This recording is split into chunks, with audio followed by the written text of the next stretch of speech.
Biblical ba yan?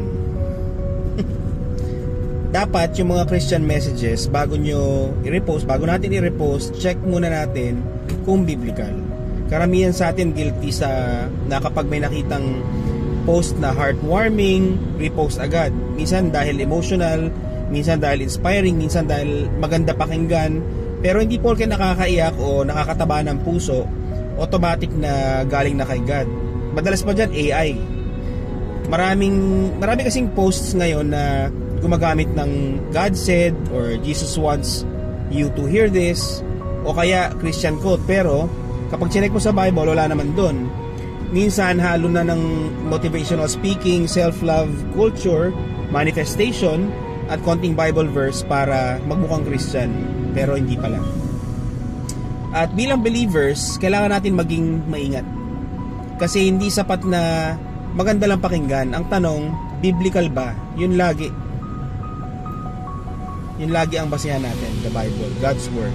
Sabi sa Acts 17:11, the people here were of more noble character than those in Thessalonica, since they received the word with eagerness and examined the scriptures daily to see if these things were so. Pansinin nyo yun, guys. Hindi nila basta tinanggap kahit preaching pa ni Paul. Chinecheck nila sa scriptures kung totoo ba talaga. Ganon din dapat tayo ngayon. Hindi dahil sikat yung nag-post, maraming followers, Christian page o maganda editing, automatic tama na. Kahit yung sinasabi ko, check nyo sa Bible. Kasi minsan, may mga quotes na God wants you to be happy or follow your heart or you are enough without God. May ganon, may claim the universe. Mga ganong klase ng statements na tunog positive pero hindi aligned sa Bible. Ang problema kasi, kapag paulit-ulit nating kinokonsume at sineshare ang mga hindi biblical, unti-unti din tayong nadadala sa maling thinking without realizing it. Ganun yung effect niya.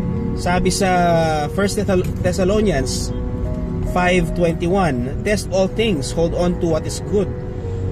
Test all things, hindi sinabi na accept all things, hindi sinabi na repost all things. Christians are called to discern.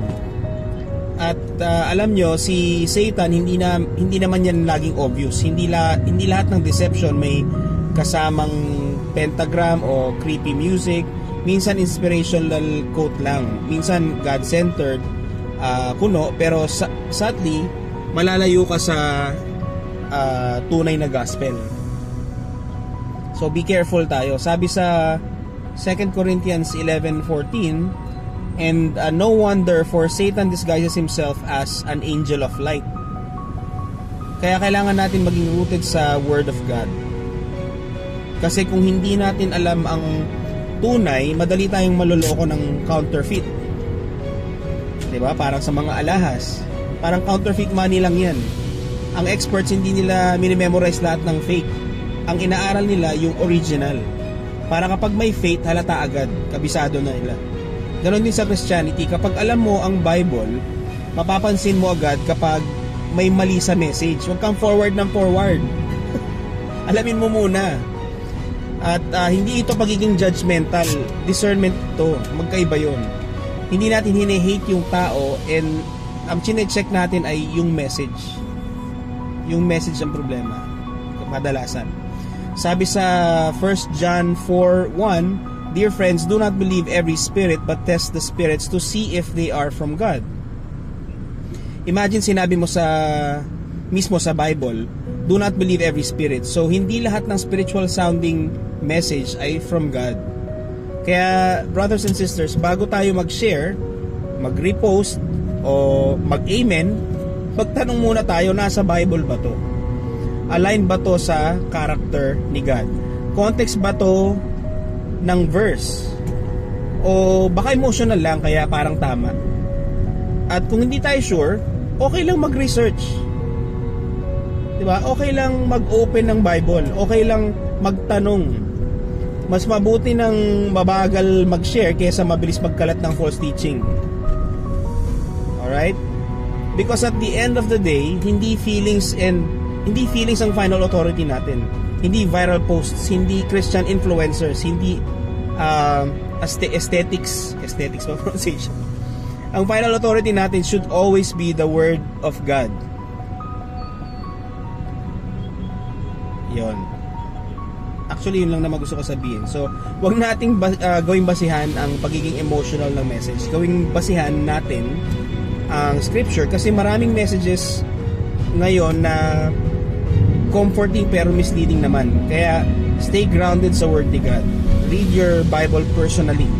Examine everything carefully. At always remember, hindi lahat ng Christian biblical na porque may nakalagay na Christian. Always think biblically. Always think biblically. Yun lang po. And as I always say, if this message has blessed you, please do like and share and comment if you will. And remember to turn from your sins, trust in Jesus for your salvation, and He will transform your life. God bless everyone.